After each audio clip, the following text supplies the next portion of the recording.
Welcome to my dear friends. আজ তোমাদের ত্রিকোণমিতির সংযুক্ত কোণ এই চ্যাপ্টারটি প্রথমে সূত্রগুলো বুঝিয়ে দিচ্ছি, কিভাবে সূত্রগুলো আসছে।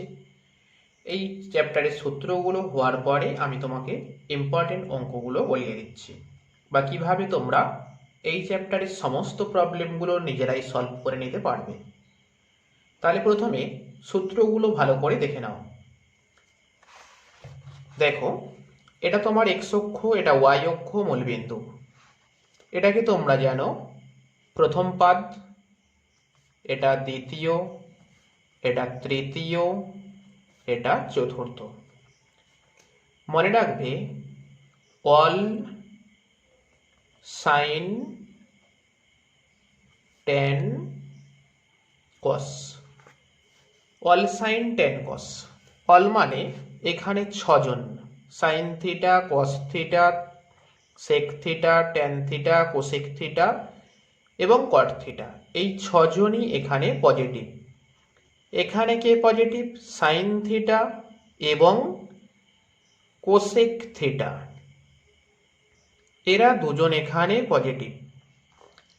3 নম্বরে কে পজিটিভ? টেন থিটা এবং কট থিটা। 4 নম্বরে কে পজিটিভ? কস থিটা এবং সেক থিটা। তাহলে তোমরা মনে রাখছো অল সাইন টেন কস, এইভাবে মনে রেখে দাও। এবার দেখো, সাইন মাইনাস থিটা সমান minus sine theta, cos minus theta সমান cos theta, tan minus theta সমান minus tan theta, cot minus theta সমান minus cot theta, sec minus theta সমান sec theta, cosec minus theta সমান minus cosec theta. তাহলে তোমরা দেখে নাও, একমাত্র কস এবং সেক এই দুটো ক্ষেত্রে কিন্তু মাইনাসটা শোষণ হয়ে যাচ্ছে, বাকি প্রতিটি ক্ষেত্রে কিন্তু মাইনাসটা সামনে চলে আসছে। এটা তোমাকে ফার্স্ট মেনটেন করতে হবে। এবার দেখো কিভাবে তুমি এই চ্যাপ্টারের অঙ্কগুলো করতে পারবে। তাহলে প্রথম যে প্রশ্নটা আমরা দেখতে পাচ্ছি, কট 660 ডিগ্রি প্লাস টেন মাইনাস 1050, এটা তোমাকে দেওয়া আছে। তাহলে তোমাকে কি বলেছি? দেখো, টেনের ক্ষেত্রে মাইনাস প্রথমে বাইরে চলে আসে, তাহলে কট 660 ডিগ্রি মাইনাস টেন 1050 ডিগ্রি, 90 দিয়ে তুমি ভাগ করে নাও কট। তাহলে তুমি এটাকে লিখতে পারো 90 ইন্টু 7, 7 9 63 প্লাস 30। এটাকে তুমি লিখতে পারবে 90 ইন্টু, দেখো তুমি যদি 9 11 করো তাহলে এটা হচ্ছে। এবার তুমি কিভাবে অঙ্কটা করছো দেখো, এই সংখ্যাটা কত আছে? 7 আছে, মানে বিজোড় সংখ্যা। যদি এটা বিজোড় সংখ্যা থাকে তাহলে এটা কট থেকে চেঞ্জ হয়ে ট্যান হয়ে যাবে, ট্যান 30 ডিগ্রি। চেঞ্জ কিভাবে হয়? ট্যান থেকে কট, মানে উল্টো দিকটাও হবে, সেক থেকে কোসেক, আর সাইন থেকে কস। এই নিয়মে তোমার চেঞ্জটা হবে। কখন চেঞ্জ হবে? যদি এখানে বিজোড় সংখ্যা থাকে তাহলেই চেঞ্জ হবে। এবার তুমি এটাকে পাদ নির্ণয় করছো। কিভাবে করছো দেখো, এখানে 7 আছে প্লাস কিছু যোগ করছো, মানে 8 নম্বর। তাহলে এখানে পাদরা গণে নাও, 1 2 3 4 5 6 7 8। দেখো 8 নম্বরে পজিটিভ কিন্তু কস থিটা এবং সেক থিটা, কিন্তু তোমার এখানে কি আছে, কট থিটা আছে, তাহলে কট তো নেগেটিভ, তাহলে তোমার এখানে সামনেটাই মাইনাস দিয়ে দাও। নেক্সট চলে আসো এখানটায়, দেখো এখানে কি আছে 11, 11 মানে এটা তাহলে টেন থেকে চেঞ্জ হয়ে কট হয়ে গেল 60 ডিগ্রি।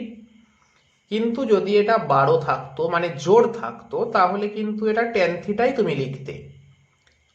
এবার দেখো পাদ নির্ণয়ে যেতে হবে, 11 প্লাস কিছু করছো মানে 12, তাহলে এখানে দেখে নাও 1 2 3 4 5 6 7 8 9 10 11 12, তাহলে 12 নম্বরে এরা পজিটিভ, কিন্তু তোমার ছিল কি টেন থিটা, তারপরে ও নেগেটিভ, তাহলে ওখান থেকে মাইনাস এসে এটা প্লাস হয়ে গেল।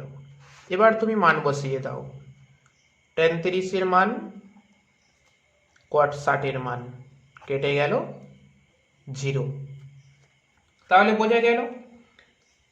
কিন্তু যদি তুমি এরকম করতে এটাকে এটাকে কিন্তু তোমার লিখতে পারতে তুমি এটা না লিখে টেন 90 ইন্টু 12, তাহলে 12 9 108 1080 মাইনাস 30, তাহলে কি হতো দেখো এখানে 12 ছিল মানে টেনই থাকতো, টেন 30 ডিগ্রি, এবং তখন কিন্তু এটাকে তুমি কোন পাদ ধরতে, 12 নম্বর পাদ, তাহলে 12 নম্বর পাদ মানে তুমি দেখে নাও 1 2 3 4 5 6 7 8 9 10 11 12, মানে সেই নেগেটিভ, তাহলে কিন্তু মাইনাস চলে আসতো, এবং টেন 30-এর মান কত 1/√3, তাহলে সেম মানটাই আসতেছিল।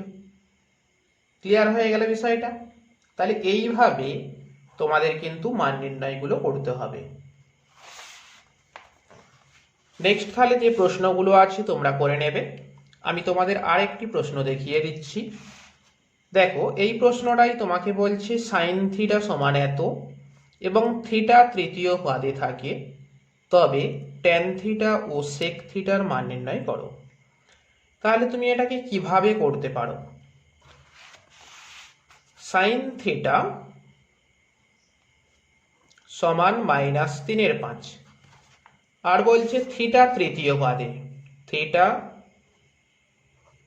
তৃতীয় পাদে ট্যান থিটা এবং সেক থিটার মানটা তোমাকে বের করতে হবে। ট্যান থিটা সেক থিটা এই দুটো তোমাকে বের করতে হচ্ছে। তো সাইন মানে তুমি কি জানো, লম্ব বাই অতিভুজ, তাহলে তুমি ধরে নিচ্ছ লম্বটা 3k একক আর অতিভুজটা 5k একক, কে গ্রেটার দেন 0। তাহলে তুমি ভূমিটা পেয়ে যাচ্ছ, ভূমি কত, রুটো এর ভেতরে, এটা সরল করলে তোমার 4k একক এসে গেছে। ট্যান থিটা, তাহলে ট্যান মানে তুমি কি জানো, লম্ব বাই ভূমি, তাহলে 3k/4k। এবার তোমায় প্রশ্নে বলছে থিটা তৃতীয় পাদে, তাহলে তৃতীয় পাদে তো ট্যান পজিটিভ, তাহলে প্লাস, তার মানে 3/4। সেক থিটা, সেক মানে কি জানো তুমি, অতিভুজ বাই ভূমি, কিন্তু তৃতীয় পাদে সেক কি নেগেটিভ, তাহলে -5/4। বোঝা গেল? এছাড়া তোমার কি রকম প্রশ্ন থাকতে পারে আরেকটি প্রশ্ন আমি তোমায় দেখাচ্ছি।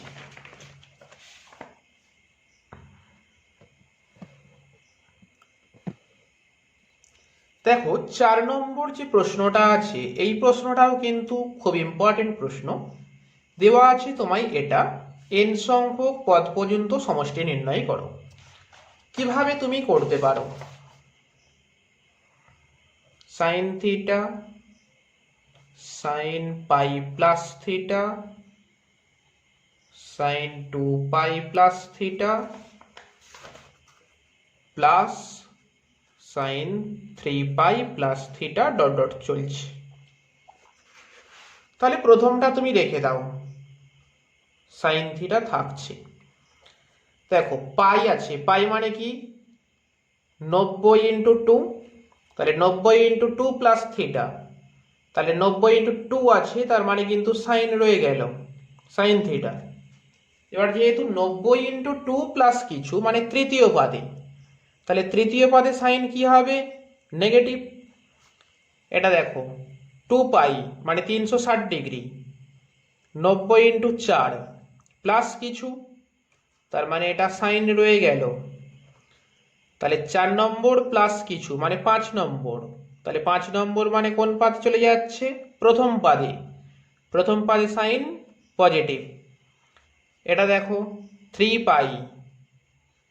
তাহলে 3π মানে 540, 540 মানে 90 × 6 প্লাস থিটা, তাহলে 6 আছে মানে সাইন থাকছে, জোড় আছে। 7 নম্বর পাদে সাইন নেগেটিভ চলছে। তাহলে দেখো এটা কতটা চলছে? n সংখ্যক পর্যন্ত।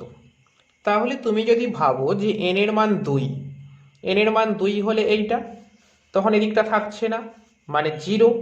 যদি n এর মান 4 নাও তাহলে এই পর্যন্ত, তাহলেও তুমি দেখো কিন্তু 0। তাহলে তুমি দেখতে পাচ্ছ যখন তুমি nটা যুগ্ম নিচ্ছ, n যুগ্ম নিচ্ছ, তখন কিন্তু তোমার 0। আর যদি তুমি অযুগ্ম নাও মানে n এর মান 1, দেখো সাইন থিটা, 3 দেখো এই দুটো কেটে গেল, সাইন থিটা পড়ে থাকছে। যদি 5 নাও তাহলেও সাইন থিটা পড়ে থাকছে। মানে সাইন থিটা যখন n অযুগ্ম, তাহলে এখানে দুটো উত্তর, একটা হবে 0 যখন n যুগ্ম, আর সাইন থিটা যখন n অযুগ্ম। বোঝা গেল বিষয়টা? আরেকটি প্রশ্ন তোমাদেরকে দেখাই আমি। এই প্রশ্নটা তোমাদের জন্যে দেওয়া থাকে, এটাও থাকছে। প্রশ্নটাই তোমাকে বলছে cos 24, cos 55, cos 125, cos 204, cos 300 degree. তো এটার মান নির্ণয় করতে হবে তোমাকে। যেগুলো 90 এর কম আছে তুমি রেখে দাও, তাহলে cos 24 রেখে দাও, cos 55 রেখে দাও। 125টাকে তুমি কি লিখতে পারো?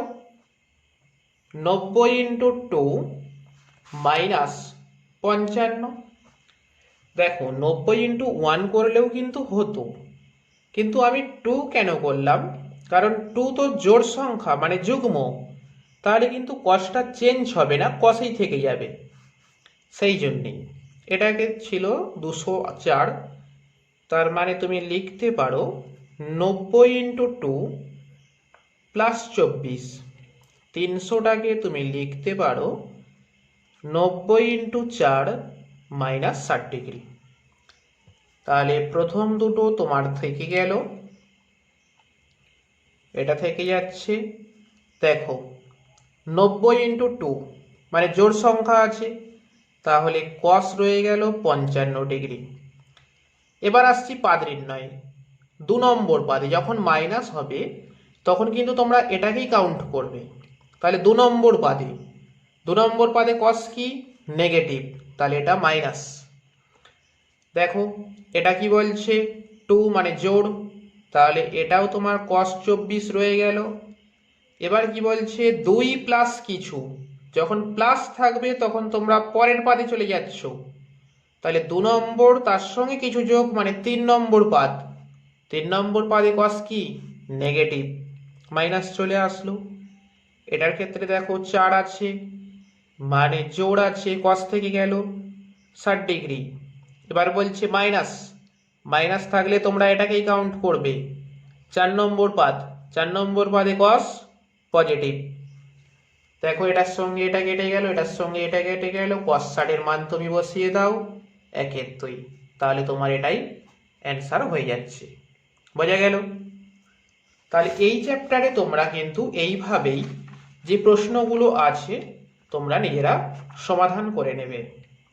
এটাই কিন্তু তোমার এই চ্যাপ্টারের মূল জিনিস। নেক্সট আমরা এর পরের দিনে পরের ভিডিওতে চলে যাব। এর পরে যে চ্যাপ্টারটা আছে যৌগিক কোণের কোণানুপাত এই চ্যাপ্টারটির সূত্রগুলো তোমাদেরকে ভালো করে বুঝিয়ে দেব, যাতে করে তোমরা নিজেরাই এই প্রশ্নগুলো সমাধান করতে পারো।